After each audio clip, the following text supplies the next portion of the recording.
तथा उसका वास्तविक लाभ प्राप्त करने के लिए पवित्र बाइबल में प्रमाण है कि प्रभु ने मनुष्य को अपना ही स्वरूप बनाया।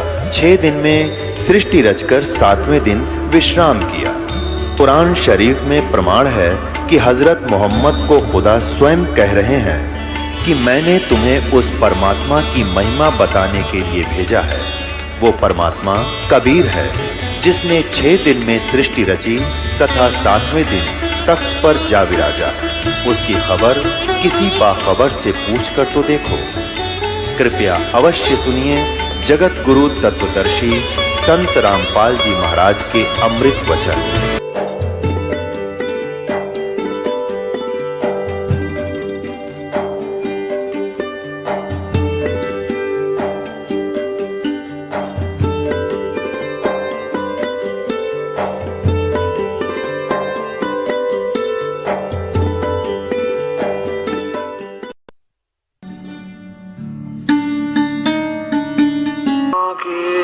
सर्व भक्तों की जय, धर्मी पुरुषों की, श्री काशी धाम की जय, श्री छुडानी धाम की जय, श्री क्रोथा धाम की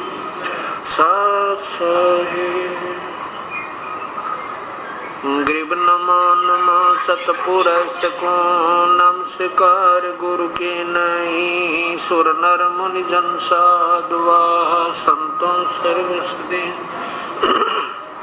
सतगुरु साहिब संत सब डंडो तुम प्रणाम। आगे पीछे मध्य हुए तिनको जा कुर्बान, निराकार निर्विषम काल जाल भयभंजनम, निर्लेपम निज निर्गुण अकल अनुपबे सुन धुनम, सोहम सुरति समाप्तम सकल समाना नीरतले, उज्ज्वल हिरंबर हरदमम बेपरवाह था। वार पार नहीं मध्य तम ग्रीब जो सुमर सिद्ध होई, गणनायक गलता ना करो अनुग्रह सोई, पारस पद परवन अति गणेश मनाऊं, गणनायक देवन देवा चरण कमल लोलाऊं, आद्यंत करु सेवा परम शक्ति संगीतम, हृदय सिद्ध अवगत गुण यतीतम, सतपुरुष निर्मोही, जगदम्बा जगदीशम मंगल रूप मुरारी, तन मन अर्पो शेष भक्ति मुक्ति भंडारी, सुर नर मुनि जन में ब्रह्मा विष्णु महेशा, शेष शेष मुख गाँव वो जय आद्य गणेशा, इंद्र कुबेर सरीखा वरुण धर्म राय जान, समर्थ जीवन जी का मन इच्छा फल पावे, 33 कोटि अदा 88 उतर भव जल पारा, कट है इनकी फांसी, 33 कोटि अदारा ध्यान से 88 उतर भव जल पारा, कट है यम की फांसी। सत्साही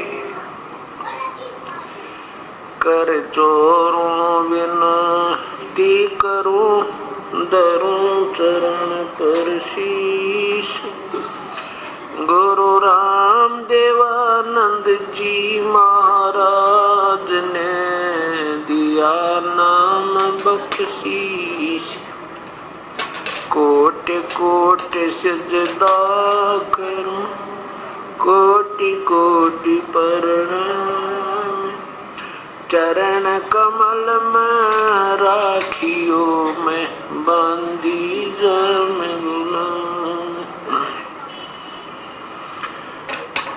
अवगुण किए तो बहुत किए करत न मनिहारे, बावे बंदा बख्श दियो बावे गर्दन उतार, अवगुण मेरे बाप जी बख्शो गरीब नवाज, जो मैं पूत कपूत हूँ बोर पिता कुछ, मैं अपराधी जन्म का नक्शक बड़े विकार, तुम दाता दुखी भंजना मेरी करो सवार। कुत्ता तेरे दरबार का मोतिया मेरा नाम, गले प्रेम की जेवड़ी जांखें जो जाऊं। तो करो तो बावड़ू, दूर दूर करो तो जाऊं, जो राखो तो ही रहूं, जो देव सुख।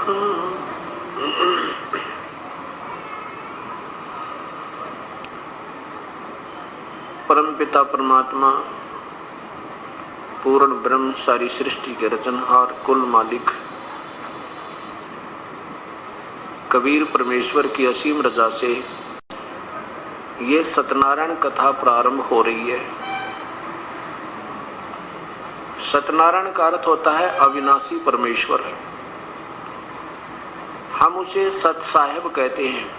सत साहिब कहो चाहे सत्यनारायण कहो, अमर पुरुष कहो, अकाल मूर्त कहो, शब्द स्वरूपी राम कहो, परम अक्षर ब्रह्म कहो, परमेश्वर कहो, राम कहो, अल्लाह कहो, गॉड कहो, चाहे रब कहो, खुदा कहो, ये शक्ति बोधक और पर्यायवाची भाषा भिन्न शब्द होते हैं। जो प्राणी सत्संग के अंदर आते हैं उनको ज्ञान होता है कि मानो श्री परमेश्वर ने किस वास्ते दिया था, इसका वास्तविक क्या कर्तव्य था, इससे हमने क्या लाभ उठाना था और हम कर क्या रहे थे।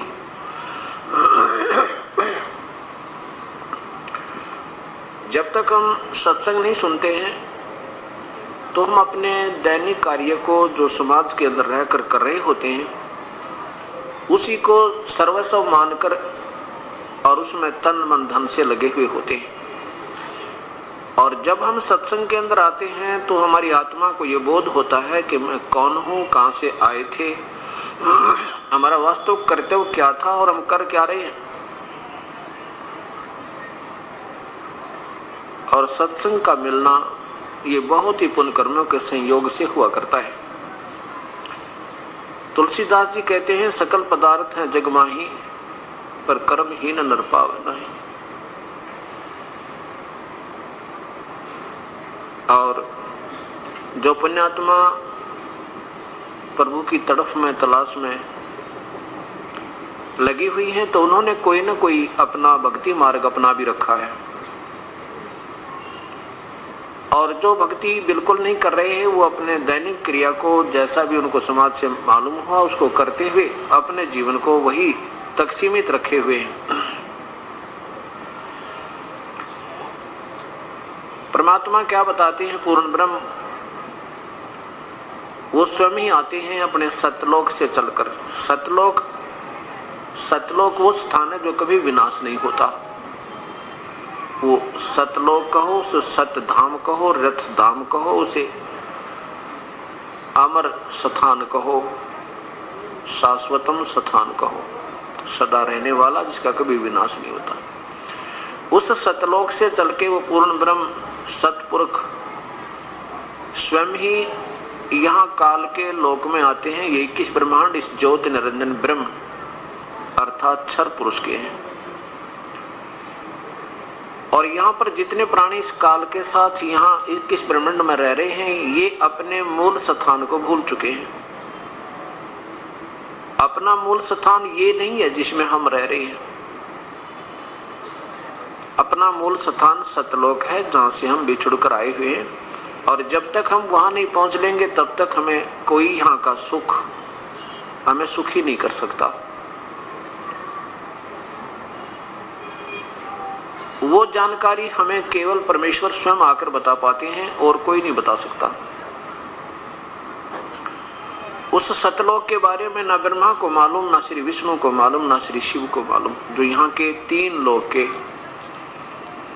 अधीश्वर हैं, एक एक विभाग के मंत्री एक ब्रह्मांड के अंदर है।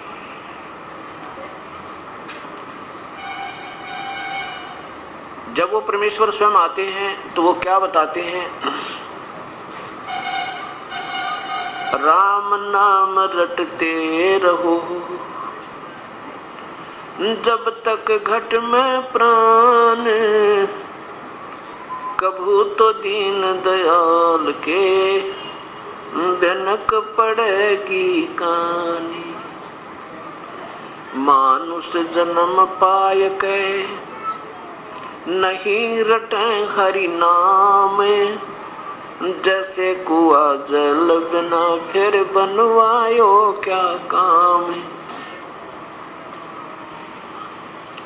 कबीर हरि की भक्ति करो तज विषयों रस चोजी, बार बार ना पाओगे ये मनुष्य जन्म की मौज।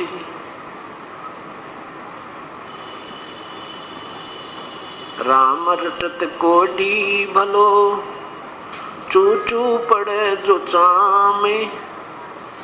भाई सुंदर शरीर किस काम का, जामुख नाही नामी। राम रटत कन्या भली, साकेट बलान पूती। जैसे बकरी के गल में गलथना, जिसमें दूध नहीं मूती। लूट सको तो लूटियो, राम नाम की लूटी।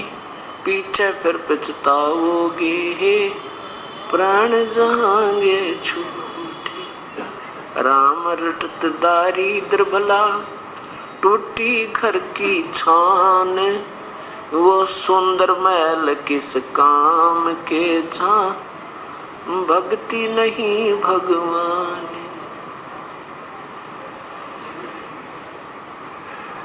परमपिता परमेश्वर पूर्ण ब्रह्म हमें ये बताना चाहते हैं कि मानुष शरीर पाके जो नहीं रटे हरि नाम, और जैसे कुआ जल बिना फिर बनवाया क्या काम। जैसे जिस कूप में जल ना हो उसका नाम भले ही कुआ है पर गुण कुएं के नहीं इसमें। इसी प्रकार जो मानुष शरीर प्राप्त प्राणी प्रभु की विधिवत साधना नहीं कर रहे हैं, पूर्ण परमात्मा की शास्त्रानुकूल साधना नहीं कर रहे हैं या बिल्कुल ही नहीं कर रहे हैं, उनके बारे में कहते हैं कि वो प्राणी मानुष शरीर में ऐसे हैं जैसे जल रहित कुआ होता है। मानो नाम अवश्य है पर मन गुण मनुष्य के नहीं है। मनुष्य का पहला गुण प्रथम कर्तव्य प्रभु की आराधना और सद्कर्म करना। इस चीज का ज्ञान हमें सत्संग माने से होता है, और सत्संग के अभाव से प्राणी ना जाने कितने वो कर्म कर देता है जो इसने नहीं करने चाहिए थे। वो अनजानपने में करता है, इसको ज्ञान नहीं होता। और सत्संग में आने से इसको ज्ञान होता है, जानकारी हो जाती है कि ये कर्म तू जो कर रहा है ये ठीक नहीं। तो परमात्मा हमें बता रहे हैं कि कबीर हरि की भक्ति करो तज विषयों रस चोच। भाई बार बार ना पाओगे ये मनुष्य जन्म की मौज। इस मानव शरीर में हम कितना सुंदर आहार करते हैं। जब मन चाहे दूध पी ले, मन चाहे जब इच्छा हो उसी समय रोटी खा लें, भूख लगे। गर्मी सर्दी से बचने के लिए हमने पतले और मोटे कपड़ों का भी प्रबंध कर दिया। प्राकृतिक आपदाओं से, आंधी से, तूफान से, वर्षा से, ओलों से, गड़ों से बचने के लिए भी हमने कोई छान डाल लिया, कोई मकान बना लिया, कोठी बना ली। और कोई तकलीफ हो जाती है शरीर में तो हम डॉक्टर से दिखा लेते हैं और राहत पा लेते हैं। और भी कोई मानसिक परेशानी होती है तो एक दूसरे को बताकर अपना दुख रो लेते हैं, हल्का कर लेते हैं। और इतनी सुविधा पाकर के हम प्रभु आराधना नहीं करते, प्रभु की भक्ति नहीं करते, तो परमात्मा हमारे से नाराज हो जाता है। और इतना नाराज हो जाता है कि फिर हम पशु बनते हैं और हमारी जुबान छीन लेता है, बोल नहीं सकते, हम बता नहीं सकते हमारे पेट में दर्द है, हम बता नहीं सकते हमारी टांग दुख है, हम नहीं बोल सकते हमें प्यास लगी है, नहीं बता पाओगे भूख लगी है। और ना जाने कहां कहां जंगल में सह परिवार घूमते रहेंगे और एक सेकंड में कोई हिंसक पशु आवेगा, हमारे सह परिवार का विनाश कर जाता है। ये कष्ट हमें क्यों आए? जब हम मानव शरीर में होते हैं उस समय प्रभु की भक्ति नहीं करते, करते हैं तो मनमुखी करते हैं, जो शास्त्र के विरुद्ध होती है। उन दोनों का ही परिणाम निष्फल होता है, व्यर्थ होता है, गलत होता है। परमात्मा बताते हैं कि जब तो मनुष्य शरीर नहीं रहेगा आपके पास, फिर क्या होगा? फिर पीछे तो पशुआ की दीजे बैल बना और 4 पैर जंगल में डोले, तेरा तो नहीं पेट भरे। एक बार विचार करके देखो उस बैल के जीवन पे। पर हम मनुष्य शरीर पाके इतनी सुविधा हो जाती है कि हम सोचते भी नहीं कि कभी हमारे साथ ये पैर टूट जाएंगे, या हमारे पास हमारे ऊपर भी ऐसी समस्याएं पहले भी आई होंगी या आगे भी आ जाएंगी। इस दास को याद है जब छोटा सा था, एक बैल था हमारे, ये उपदेश लेने के बाद वो बातें फिर याद आने लगी। नहीं पहले तो अपनी गफलत में फिरा करते थे, भक्ति भी करते थे जैसी समाज से ज्ञान था।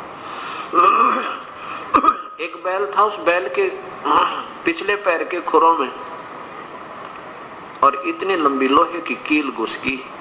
सुबह सुबह अंधेरे में जा रहा था और सारा दिन चलते चलते वह पूरी बैठ गई। उसके नीचे की टोपी नहीं थी, वो ऊपर कैप होता है, वो नहीं था, वो कंडे रिजेक्ट करके डाल रखी थी और वो सारी अंदर घुस गई। अब शाम तक बैल का पैर भी सूज गया और जमीन पर नहीं रखा जा रहा।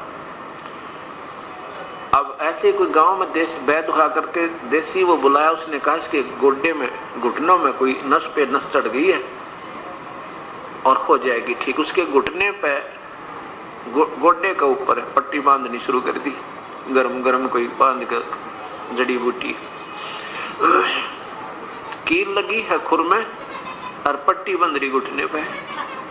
अब वो बोल नहीं सकता, वो बता नहीं सकता, बेचारा उठ नहीं सकता, पड़ा रहा 1 महीने तक।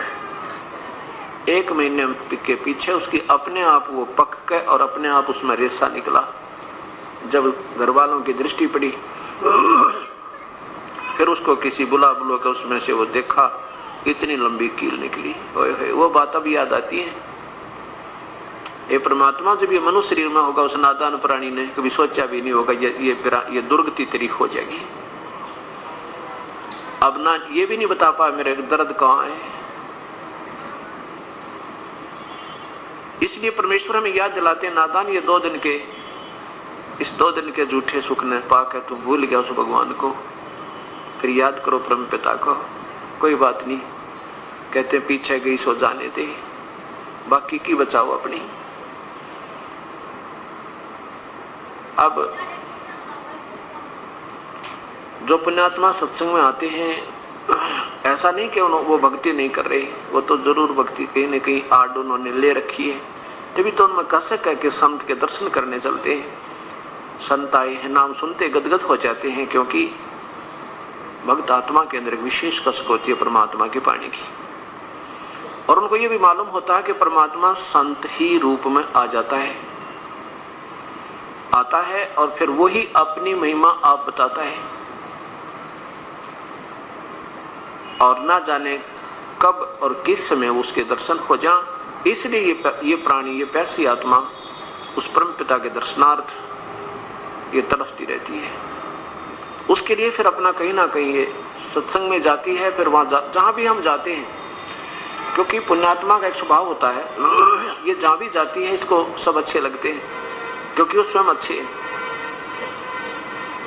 अब जैसे कोई चोर हो और वो चला जाए, रास्ते में जा रहा है, कितनी देर होगी रात ने, और वो कहता किसी व्यक्ति जो अच्छी आत्मा का था, अभी मैंने रात में रुकना है तेरे यहाँ पर, तो वो पुण्य आत्मा जो जिसमें आप खोट नहीं था, जिसमें वो स्वयं चोर नहीं था, वो नेक आत्मा था, वो उसको एक नेक आत्मा समझता है और कहता आजा भाई रुक जाओ, कोई बात नहीं, आप ही का तो घर है, खाना खिलाता है और वही सुला देता है जहाँ वो आप सोया हुआ होता है, क्योंकि उसके मन में ये नहीं कि ये चोर है, क्योंकि वो स्वयं चोर नहीं। और वो चाहे भले ही रात्रि में कोई नुकसान भी कर जाए उसका, पर उस समय उसके मन में ये नहीं आता ये वास्तव में चोर होगा, क्योंकि वो स्वयं चोर नहीं।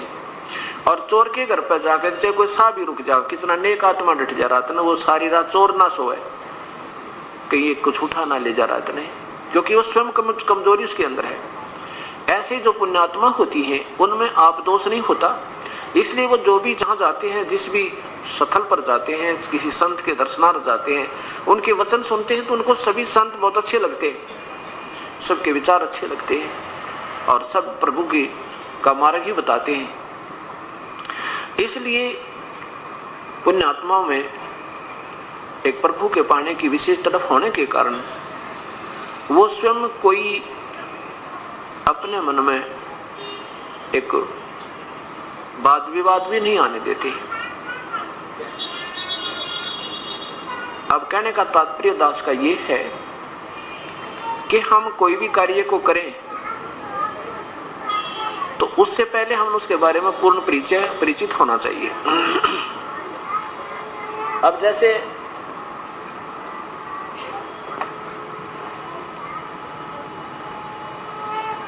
हमने किसी गांव जाना है, किसी शहर जाना है, तो उस शहर का जाने से पहले 10 आदमियों से तसल्ली करेंगे कि मैंने वहां जाना है, कौन सा रास्ता ठीक है, अगर वहां हम पहली बार जा रहे हैं तो, और फिर प्रस्थान करेंगे। ऐसे कोई बच्चा कोई ट्रेनिंग करता है, कोई कोर्स के लिए तैयारी करता है, तो पहले उसको पूरा ज्ञान हो जाता है कि ये कितने दिन में, कितने महीने, कितने वर्ष का ये ट्रेनिंग कोर्स है, और इससे फिर मुझे लाभ क्या होगा, मेरी कितनी तनख्वाह होगी। तो ऐसे फिर वो जब उसको पूर्ण ज्ञान हो जाता है, फिर वो तन मन धन लगाकर अपनी सिरदर्द की बाजी लगाकर उसको पूरा कर लेता है, तो सफल हो जाता है। ये दास ने क्या देखा कि जैसे मैं भी पहले भक्ति करता था, लेकिन जो पहले हम भक्ति करते थे वो भक्ति हम ऐसी करते थे, ना कोई सिर था ना पैर था, लेकिन आत्मा में परमात्मा की तरफ ज्यादा थी। इस करके चाहे कोई मंदिर में जाना होता मंदिर में जाते थे, या किसी तीर्थ पर कोई संकेत कर देता कि वहां जाने से हमारे बहुत लाभ होते हैं, तो वहां भी पहुंच जाते थे।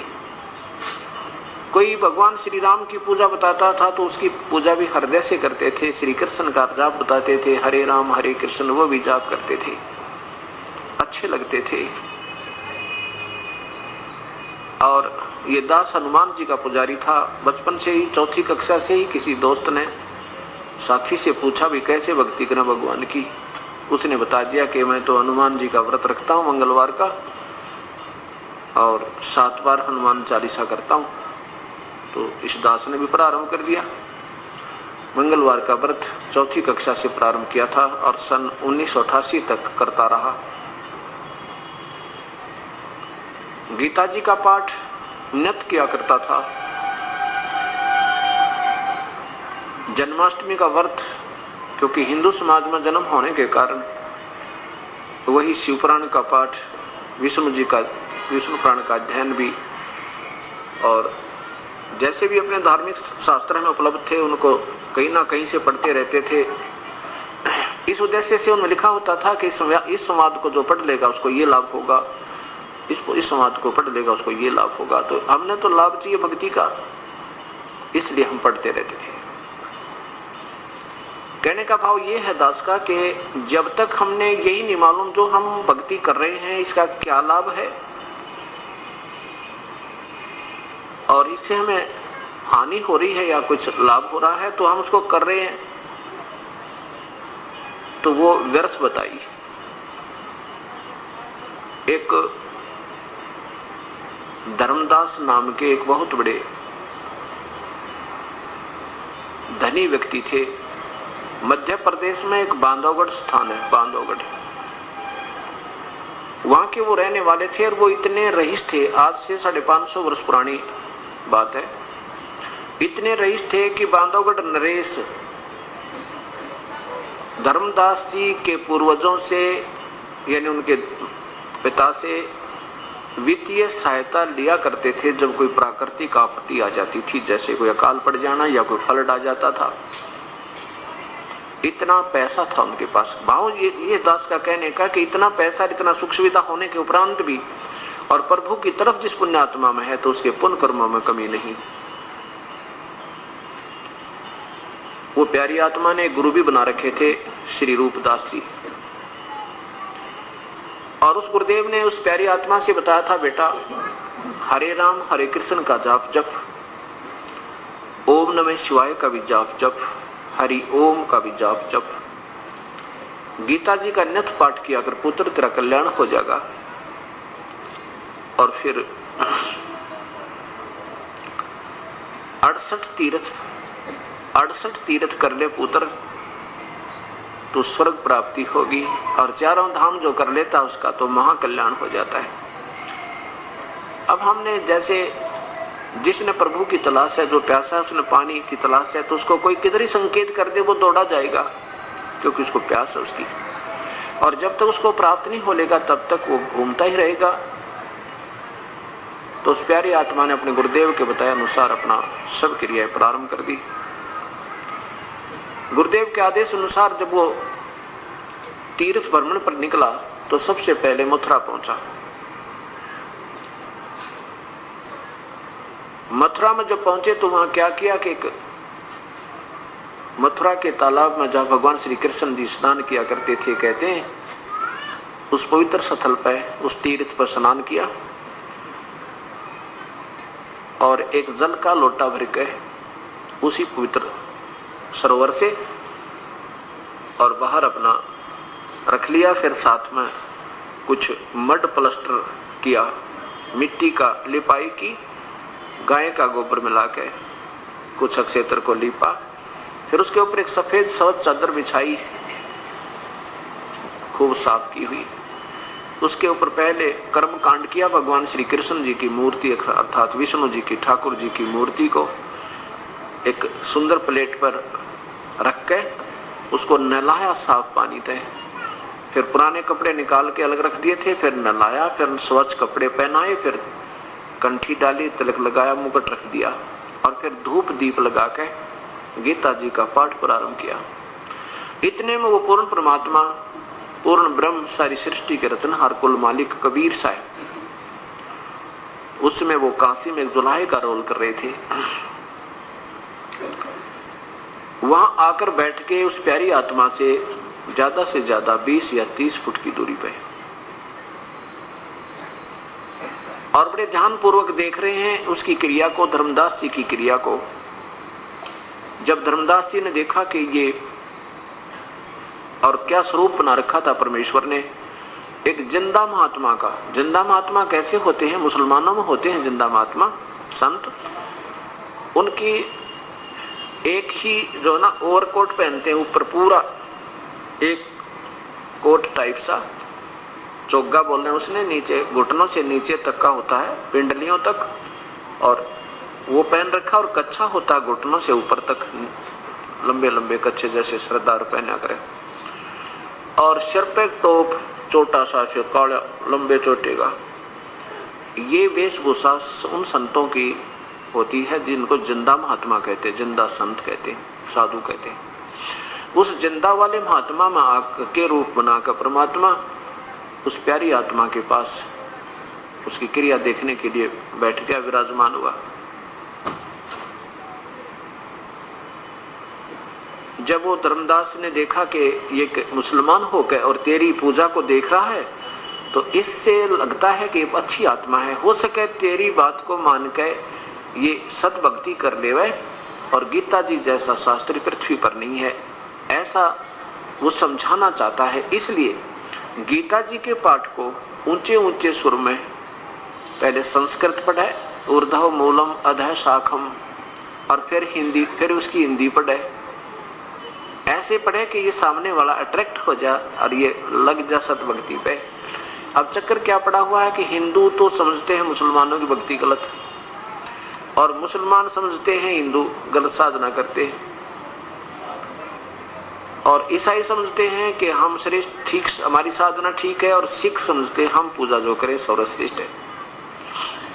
अब देखो, यही बात इस 4 दिन में निर्णय होगा कि जो पुण्यात्मा कंटिन्यूस लगातार सुन लेगी उसको कोई संशय नहीं रहेगा साधना क्या होती है। साधना तो एक ही है और वो श्रेष्ठ ही है अगर वो मिल जावत है। जब तक हमें वो नहीं मिलती तब तक हम एक दूसरे को अश्रेष्ठ और अपने को श्रेष्ठ मानते रहते हैं। ये हमारी अल्पज्यता होती है क्योंकि हम अपने चारों धर्मों के पवित्र शास्त्रों को नहीं समझ पा रहे। अब वर्तमान में उनमें क्या अनमोल खजाना दबा हुआ है, जिसके कारण हम नाना प्रकार की अपनी सोच बनाकर उस पर आधारित हो चुके हैं और उन मूल शास्त्रों से हम दूर हो लिए। अब धर्मदास जी ने जब अपनी सारी क्रिया कर ली और गीता जी का पाठ करके अपना बंद हुए, समापन किया, ठाकुर जी की मूर्ति को अपनी गठड़ी में बांध लिया, तब परमेश्वर कबीर परमात्मा एक जीव का रूप बना के एक साधारण भक्त के रूप में बोलते हैं। कहने लगे, हे वैष्णव महात्मा, वो परमात्मा एक जीव को तो महात्मा कहते हैं, अपने आप को एक तुच्छ जीव बताते हैं। क्या कहते हैं कि हे महात्मा, मैं बहुत भ्रम लिया हूँ, मुझे अभी तक सत मार्ग नहीं मिला भक्ति का।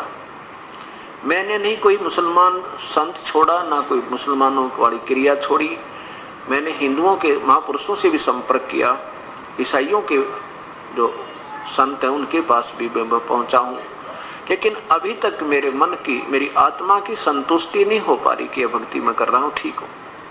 और आपकी जो भक्ति है मुझे बहुत अच्छी लग रही है, आपकी प्यारी प्यारी आवाज़ मेरे हृदय को खींच रही है। ऐसे कह के वो परमात्मा उस प्यारी आत्मा को अपने सतमार्ग का ज्ञान बताने की चेष्टा करते हैं। इन बातों को सुनकर धर्मदास बड़ा प्रसन्न हुआ कि एक मुसलमान होकर के और मेरी क्रिया को बड़ा अच्छी बता रहा है।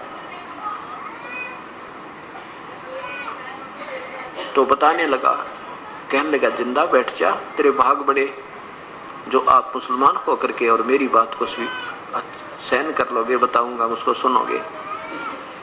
तब उस प्यारी आत्मा परमात्मा ने कहा कि धर्मदास कहने लगा, भाई देखो महात्मा जी, हमने तो अपना जीवन कल्याण चाहिए। आज हम मुसलमान हैं, कल ना जाने हम किस जन्म में होंगे। आज हम हिंदू हैं, ना जाने कल किस मजहब में हमारा जन्म होगा। अगर आत्म कल्याण नहीं हुआ तो ये मजहब और ये हमारी जाति और ये शरीर सब व्यर्थ रह जाएंगे। मैं तो इस उद्देश्य से निकला हूँ कि मेरा कल्याण हो, चाहे किसी भी साधना से हो जाए, मुझे तो प्रभु चाहिए। आज हम हिंदू हैं, कल पशु बन जाएंगे। आज हम मुसलमान हैं, कल हम पशु बन जाएंगे। आज हम ईसाई हैं तो कल ना जाने किस जूनी में चले जाएंगे। आज हम सिख हैं तो ना जाने कहाँ हमारा डेरा होगा, अगर भक्ति ठीक नहीं बनी तो। धर्मदास इस बात से बड़ा प्रभावित हुआ और कहने लगा, बैठ जा, मैं बताता हूँ आपको भक्ति। कान जी बताइए। मैं ना गीता जी का पाठ करते नित्य हूँ, और गीता जी एक ऐसा पवित्र शास्त्र, इसके बराबर, इसके तुल्य पृथ्वी पर शास्त्र नहीं है। और एकादशी का व्रत रखता हूं मैं। मेरे गुरुदेव ना 68 तीर्थ करने की सलाह दी है, मेरे को आदेश दिया है, और उनके आदेश अनुसार मैं इन 68 तीर्थों पर भ्रमण के लिए निकला हुआ हूँ।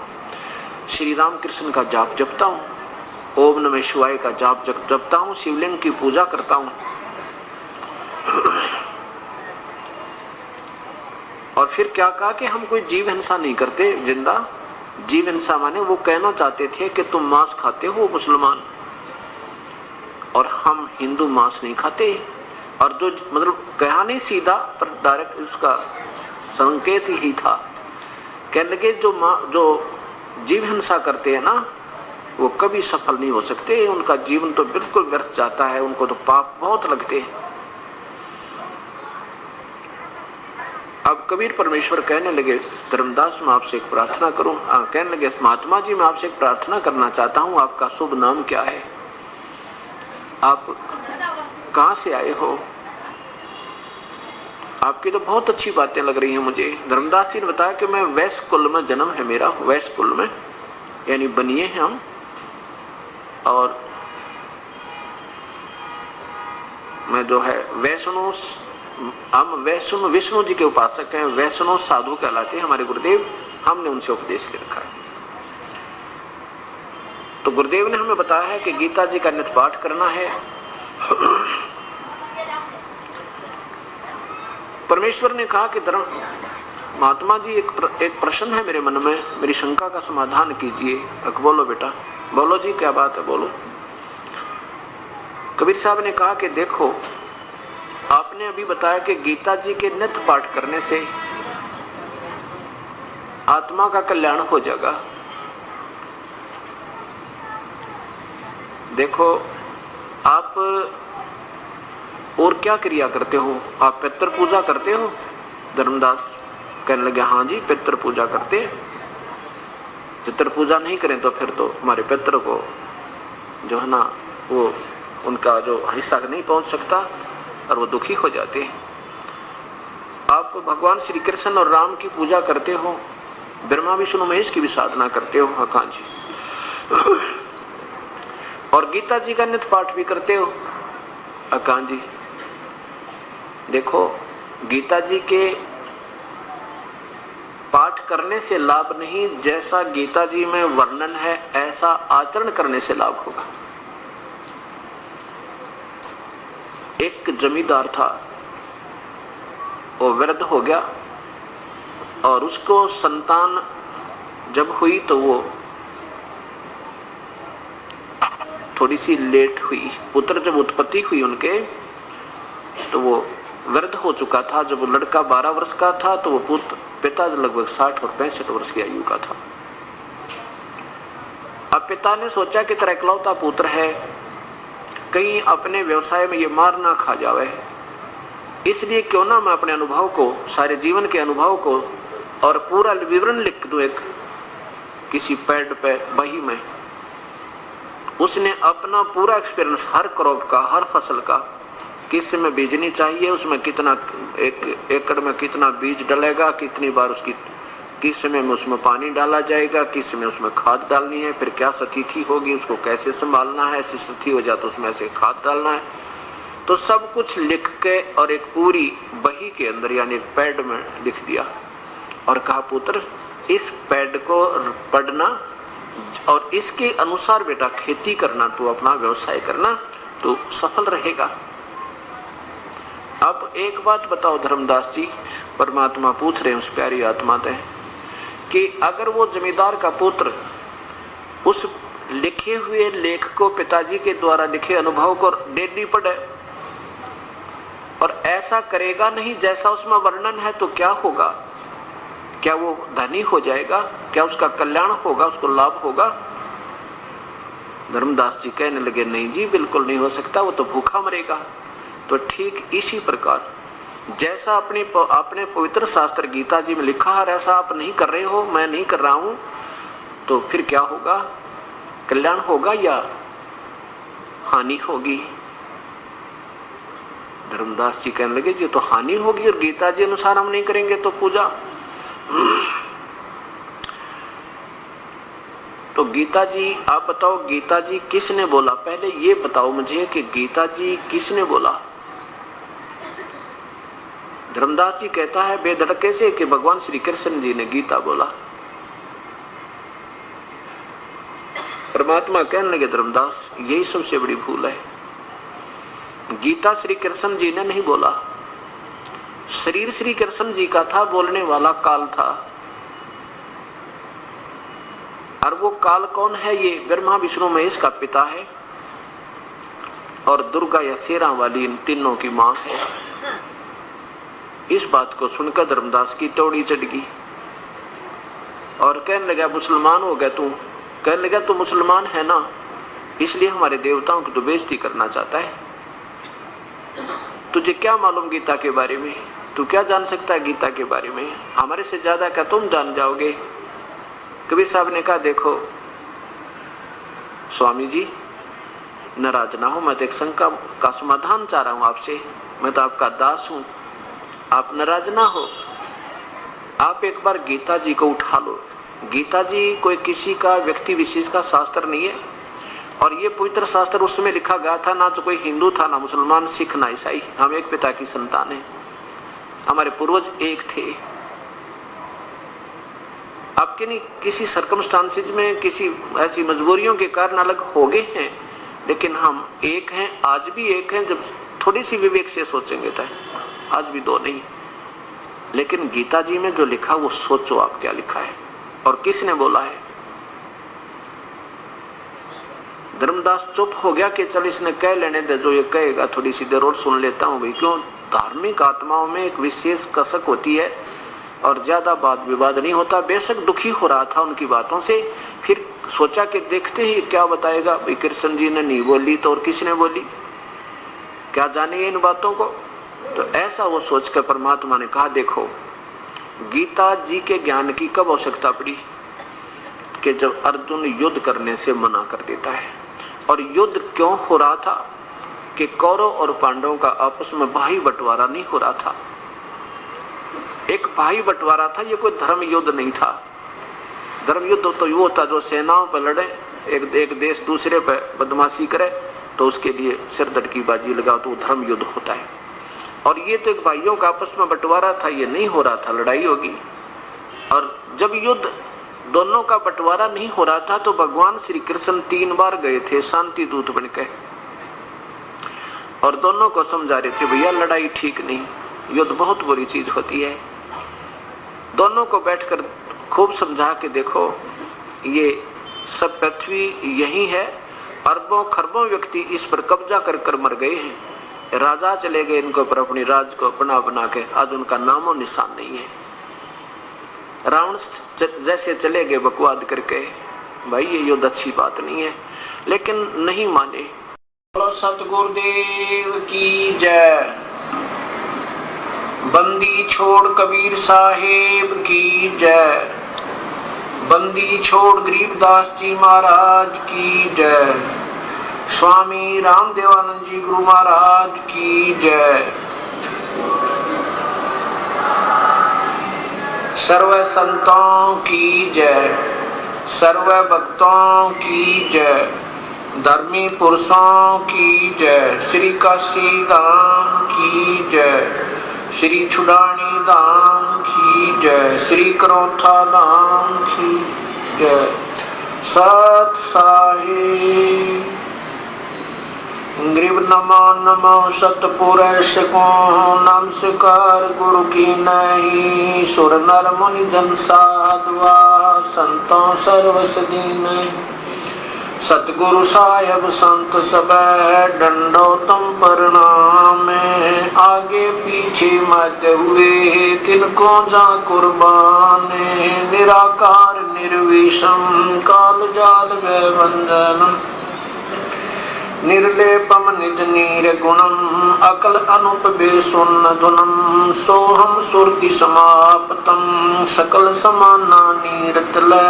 उज्ज्वल हिरंबर हरदम बेपरवाह था है। वार पार नहीं मद तुम ग्रीब जो सुमर सिद्ध होई। गणनायक गलताना करो अनुग्रह सोई। पारस पद परवाना आदि गणेश मनाम। गणनायक देवन देवा चरण कमल लो लाऊं। आद अंत करूं सेवा परम शक्ति संगीतम। रिद्धि सिद्धि दाता सोई। अवगत गुण अतीतम सत पुरुष निर्मोही। जगदम्बा जगदीशम मंगल रूप मुरारी। तन मन अर्पो शीशम भक्ति मुक्ति भंडारी। सुर नर मुनि जन ध्यावे। ब्रह्मा विष्णु महेशा शेष शेष मुख गावे। पूजय आदि गणेशा इंद्र कुबेर सरीखा। वरुण धर्म रह जावे। समर्थ देवन जी का मन इच्छा फल पावे। 33 कोटि अदारा ध्यावे से 88 उतर भव जल पारा। कट है यम की फांसी 33 कोटि अदारा ध्यावे से 88 उतर भव जल पारा। है यम की फांसी।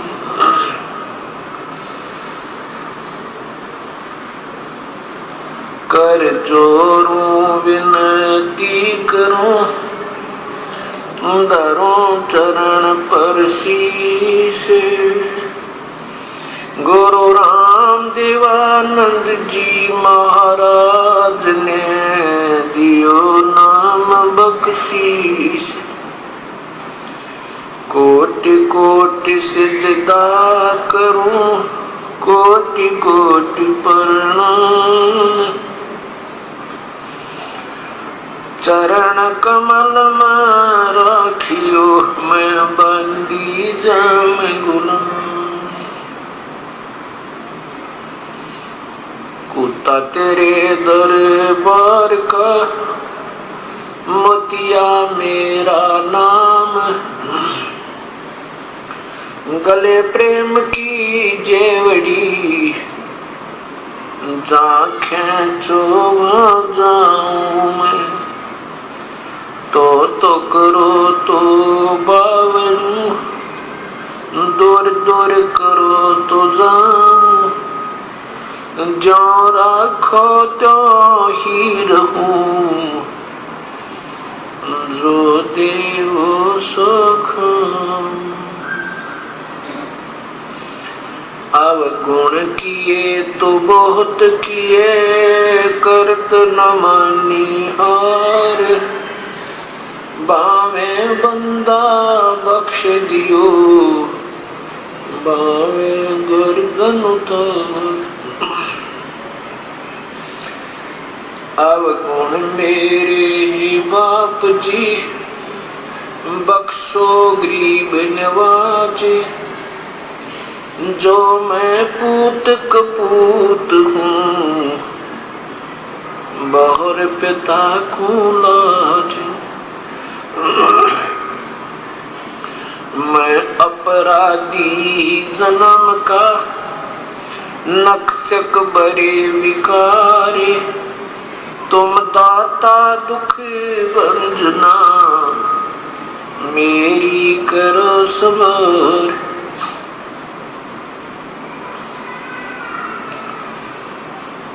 परमपिता परमात्मा पूर्ण ब्रह्म, सारी सृष्टि के रचनहार, कुल मालिक कबीर परमेश्वर की असीम कृपा से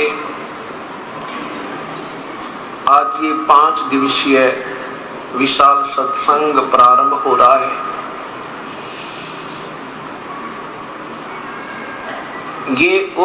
ये उस शुभ समागम का प्रारंभ है जो उस परम पिता परमेश्वर के अपने सतलोक से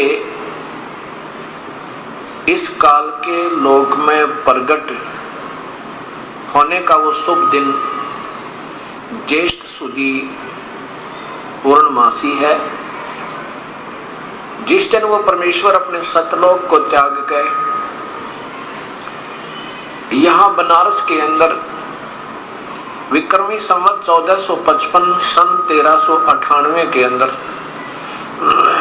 ज्येष्ठ सुदी पूर्णमासी ब्रह्म मुहूर्त सूर्य उदय होने से 1.5 घंटा लगभग पूर्व जो होता उसे ब्रह्म मुहूर्त कहते हैं। मैं आकर के लहर तारा तालाब वाराणसी अर्थात काशी के अंदर एक बालक रूप बनाकर एक कमल के फूल के ऊपर विराजमान हुए थे।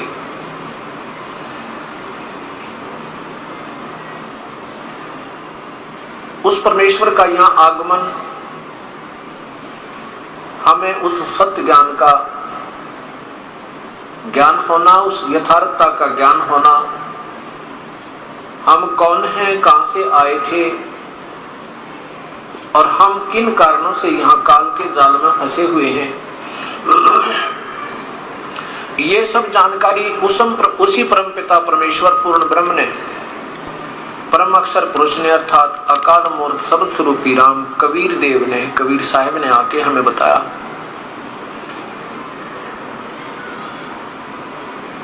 उसके उपलक्ष्य में ये 5 दिवसीय विशाल सत्संग मनाया जा रहा है।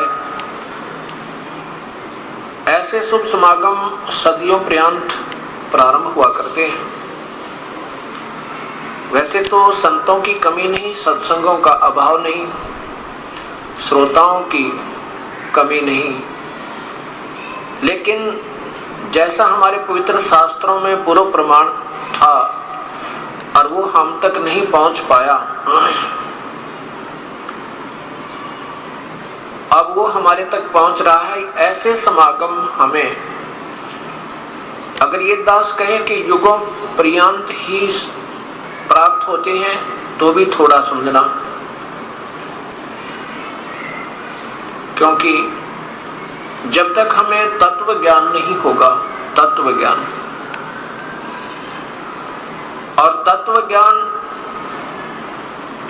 के बिना हमारे सामने वो सच्चाई नहीं आ सकती जो जिसकी हमें युगों से तलाश थी। वो तत्व ज्ञान देता कौन है, वो तत्वदर्शी कौन संत है, और ये अभी तक हमारे तक क्यों नहीं पहुंचा, यही जानकारी इस 5 दिवसीय विशाल सत्संग के अंदर पुण्यात्माओं को दी जाएगी। ये तत्व ज्ञान हमारे तक क्यों नहीं पहुंचा, इसका कारण, मुख्य कारण ये रहा कि वो तत्व संदेश स्वयं परमेश्वर आकर के देता है। उसको 5वां वेद भी कहते हैं। 4 वेद हम सुनते आए हैं, ऋग्वेद, सामवेद, यजुर्वेद और अथर्ववेद। इन 4 वेदों के अंदर ज्ञान तो है, लेकिन तत्व ज्ञान नहीं है। ज्ञान तो बहुत कुछ है, और पूजा की विधि जो है वो 4 वेदों में केवल ब्रह्म तक की है, और महिमा पूर्ण ब्रह्म, परब्रह्म, इन तीनों परमात्माओं की भी है। भक्ति कैसे करनी चाहिए, कौन पूजा के योग्य प्रभु है, वो भी जानकारी पवित्र 4 वेदों में तथा उन्हीं की सारांश पवित्र गीता जी के अंदर उपलब्ध है। उनमें साथ में ये भी लिखा है कि जो ज्ञान मैं बता रहा हूं, वेदों को बोलने वाला प्रभु, और साथ में गीता जी के बोलने वाला प्रभु, और साथ में कुरान शरीफ को बोलने वाला अल्लाह, और पवित्र बाइबल को बोलने वाला गॉड है। वो स्वयं कह रहा कि मैं उस परमेश्वर के बारे में नहीं जानता, उस तत्व ज्ञान के बारे में नहीं जानता। अपने तक की विधि बता देते हैं, जैसे गीता जी में बताया है कि 4 वेदों का सार गीता जी है, और गीता जी में बताया है कि ओम नाम का जाप है मेरा। अध्याय नंबर 8 मंत्र नंबर 13 पवित्र गीता जी में लिखा है। गीता बोलने वाला भगवान कहता है कि माम ब्रह्म मुझ ब्रह्म का ओम इति एक अक्षरम व्यवहारन अनुस्मरण। मेरा तो केवल एक ओम नाम है जो उच्चारण करके जाप करना है, और ये कब तक सिमरण करना है, ये याति तजन देहम ते याति परमाम गतिम, जो उसको अंतिम श्वास तक, तजन देहम श्वास छोड़ने तक जाप करता है, वो मेरी परम गति को प्राप्त होता है। कौन? गीता बोलने वाला भगवान कहता है कि मेरा तो केवल ओम नाम है, और ओम नाम के जाप से मेरे से जो लाभ मिलेगा, वहां तक की परम गति तुझे प्राप्त हो जाएगी। और फिर बताया है कि मेरी जो गति है, मैं जो साधना दूंगा, मुझसे जो लाभ तुझे होगा, वो भी पूर्ण नहीं है, वो भी अनुत्तमाम है। क्यों अनुत्तमाम है? क्योंकि वो पूर्ण परमात्मा ही पूजा के योग्य है। उसी की भक्ति से प्राणी को पूर्ण लाभ होगा, उसी की भक्ति से पाप कटेंगे, पापों का विनाश होगा, जन्म मृत्यु रहित होंगे। और अपनी भक्ति से बताते हैं कि मेरी भक्ति से तो न जन्म मरण मिटे कर्म का दंड भी नहीं कट सकता। जैसा किया है वैसा ही भोगना होगा और अर्जुन युद्ध भी करना होगा और मेरा सिमरन भी करते रहना होगा।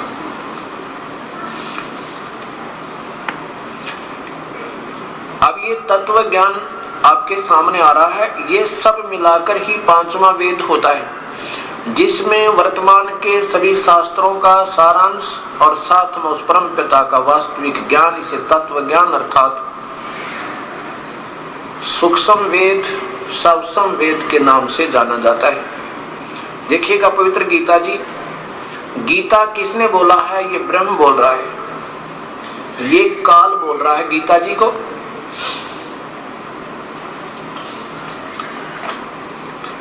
इसमें अध्याय नंबर 8 का और नीचे देखिएगा ये 13 नंबर श्लोक है, मंत्र है। इसमें कहा कि ओम इति एकाक्षरम माम ब्रह्म, मुझ ब्रह्म का व्याहरण अनुसमरण, मुझ ब्रह्म का तो केवल एक ओम अक्षर है। यही इति माने यही एक ओम अक्षर है। यह प्रयाति तजन देहम, और जिसको अंतिम श्वास तक उसकी साधना करनी होगी, जो अंतिम श्वास तक या शरीर छोड़ने तक, तजन देहम शरीर छोड़ने तक, सहयाति परमाम गति, वो मेरी परम गति को प्राप्त होता। अर्थात मैं जो लाभ दे सकता हूं, ब्रह्म बोल रहा है, तो वो उसको प्राप्त होगा जो केवल ओम नाम जपेगा, अन्य कोई मंत्र नहीं। और अपनी प्राम गति को कहता, जो मैं गति दूंगा उसको, वो कैसी बताई है, ये देखो इनका सरलार्थ भी देख लीजिए। सब इंद्रियों के तो ये तो ऊपर 12वें का है, 12वें का सब इंद्रियों के द्वारों को रोककर तथा मन को हृदय देश में स्थिर करके, उस जीते हुए मन के द्वारा प्राणों को मस्तक में स्थापित करके परमात्मा संबंधी योग धारणा में ओम सचित होकर, यहां से है 13वें का, यह जो पुरुष ओम, ये 12 और 13 इकट्ठा अनुवाद किया उन्होंने। ओम इस एकाक्षरम, एक अक्षर रूप ब्रह्म यानी मुझ ब्रह्म को, माम लिखना था, माम ब्रह्म, मुझ ब्रह्म को उच्चारण करता है उसके अर्थ स्वरूप अनुस्मरण चिंतन करता हुआ, अनुस्मरण माने चिंतन करता हुआ शरीर को त्याग जाता है, वह पुरुष परम गति को प्राप्त होता है। अब इसका अर्थ क्या बनता है वास्तव में कि ओम, एक ओम नीचे लिखा है, ये ओम, ओम इति माने यह, इति यह एक अक्षर का माम ब्रह्म, मुझ ब्रह्म का उच्चारण करके, अनुसमरण माने श्रवण करने का है, और वो तजन देहम शरीर त्याग कर जाता हुआ, यानी इस अंतिम श्वास तक इसका भजन करेगा तो मेरे द्वारी परम गति को प्राप्त होगा। ब्रह्म कहता है कि जो मैं अंतिम सतीथि यानी चौथी मुक्ति दे सकता हूं आपको, वो दे दूंगा। अब चौथी मुक्ति प्राप्त भी हंस जन्म मृत्यु से रहित नहीं है, और नहीं कर्मों का दंड आपका समाप्त हो सकता। इसलिए कहा है कि मेरी भक्ति भी व्यर्थ है। अब देखिएगा 7वें अध्याय का 18वां मंत्र। गीता बोलने वाला भगवान कहता है कि मेरी भक्ति भी उत्तम नहीं है, अनुत्तमाम है। अध्याय नंबर 7 का और मंत्र श्लोक देखें 18। क्या लिखा है कि मेरी भक्ति 4 प्रकार के करते हैं।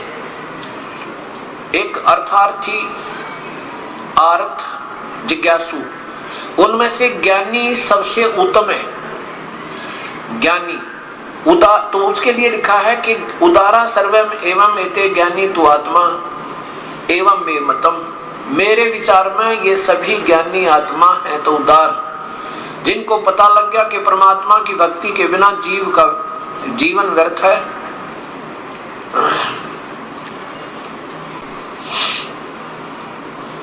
तो इसमें बताया कि जो ज्ञानी वो हैं जिनको पता लग गया कि परमात्मा की भक्ति के बिना जीवन व्यर्थ है, और उनको ये ज्ञान हुआ कि केवल एक प्रभु ही भक्ति योग्य है, अन्य नहीं है।